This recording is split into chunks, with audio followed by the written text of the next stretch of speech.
Hi, this is Anthony. Thanks so much for watching my podcast. My Nano Dimension videos, along with ones on Virgin Galactic, are always some of my most popular ones.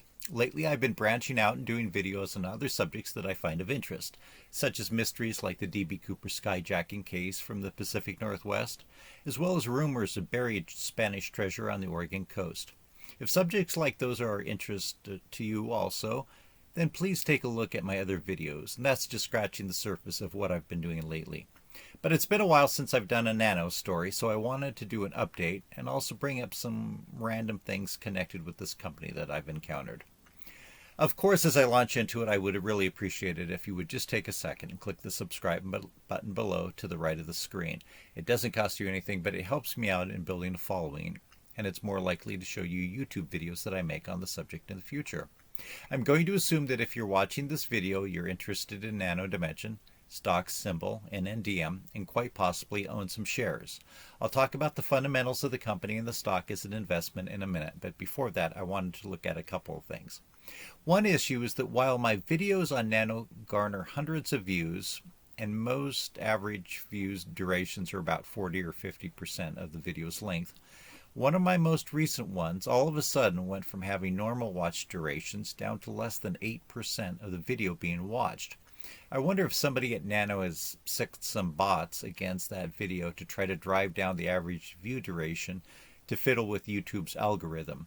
If you're a video creator, have you ever had anybody do that to you? If so, leave a comment in the comment section about your experience on that. Here's some more things that I think are strange. Nano does not have a Wikipedia page. I know that companies are not supposed to create their own, so perhaps one of my interested viewers wants to create a Wikipedia page for Nano. And if you're going to do that, why don't you also create one for their CEO, Yoav Stern? He doesn't have a Wikipedia page either. If you do create one for him, please be careful because there's probably at least two other famous people with that name. It seems there may be an Israeli writer with that name and perhaps a Romanian millionaire with the same name. So if you're going to create it, make sure that the information that you put in it really is for the Nano CEO and not one of those other individuals. Speaking of other individuals connected with Nano, there are Wikipedia pages for two of their former top executives. Itzhak Shrem, who has a fairly incomplete page that could be improved with more up-to-date information, as well as Amrik Salin, whose page you can see here has been flagged as an orphan, which means that there are no articles that link to it. It's another article that somebody with a little more ambition than I could expand upon, so I encourage anyone interested to update those pages. If you've never updated a Wikipedia article, it's actually quite easy to do. Okay, let's look at the stock as an investment now. As I said, in turbulent times like these, Nano and other penny stocks can sometimes have good days when they go up a fair amount. Here is Friday's stock chart, and as you can see, it was up 4.68%, which certainly is a very good rate of return in one day. But of course, if you've owned it longer than the past 3 days, you'll see that it is done disastrously. Year to date, it's down nearly 40%, which of course isn't that bad when you look at many other stocks that you might have in a fairly aggressive portfolio, and we are in a world which is currently experiencing bear markets for most stock markets, major industrialized countries in or about to enter recessions, as well as a devastating war going on in Ukraine and saber rattling taking place on the east coast of Asia. And here we see a chart for the lifetime of Nano Dimension on the Nasdaq Stock Exchange, where you see it's lost nearly 97% of its value. I do know that they've had one reverse stock split, and this chart takes that into account. You don't need to write to me and tell me that I'm stupid and I don't know about the stock split and that the chart is wrong. The chart is not incorrect. And remember, the problem with reverse stock splits is that many, but not all brokers, charge a reverse stock split fee. This is never charged for regular stock splits, but some brokers charge for reverse stock splits. In the case of my broker, which is a large nationally known company, I'm charged a $38 for that fee. And at these low prices, I would not be surprised if the company has at least a 10-for-1 reverse split sometime in the near to medium term. If they did that, your 10 shares worth $2.46 a share would become one share worth $24.60 a share. But again, if you're not aware, check with your broker and see if they charge for reverse stock splits. Some of the online only apps like Robinhood don't charge a fee, at least the last time I looked, but many of the well-known brokers charge between $20 and $38. And while charts are informative of what's happened in the past, they can be misleading sometimes, and they do not necessarily predict the future. So be cautious when looking at charts, especially good charts where the stock is going up and up, which obviously is not the case with Nano Dimension. I want to keep this video short, so let's just scroll through a few thumbnails of the quarterly financials. As you can see, they're all over, but they're mainly all over losing each quarter.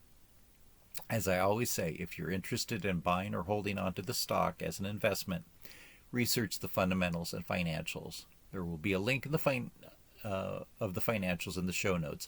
Please make your decisions based on the research that you do, not on what you hear from people on the internet, including myself. I know that there's many people who are in love with this stock and believe that it has potential. I think that it has potential for you to lose a lot of money. I really don't see them having the technology which is going to become a blockbuster and turn the company around anytime soon to profitability. I'm discussing greater detail in many of my other videos about the company, more about their financials, other factors which can play into the price of the stock, and I specifically on many occasions talk about the money that they have in the bank.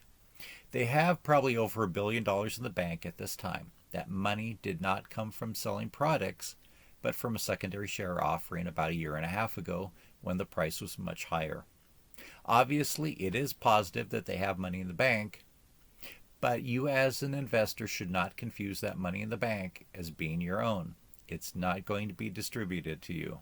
They do not pay dividends, and I can almost guarantee you that they will not pay any dividends anytime soon. That money in the bank may give the book value or the breakup value of the company at a higher price than the stock is currently trading at, but remember, every halfway sophisticated investor in the world knows about their money in the bank, but they still value the company at being worth less than $3 a share.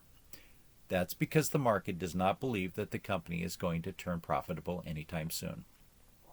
As we close for today, here's some screenshots of some odd websites that I found using Google that have my channel name connected to them.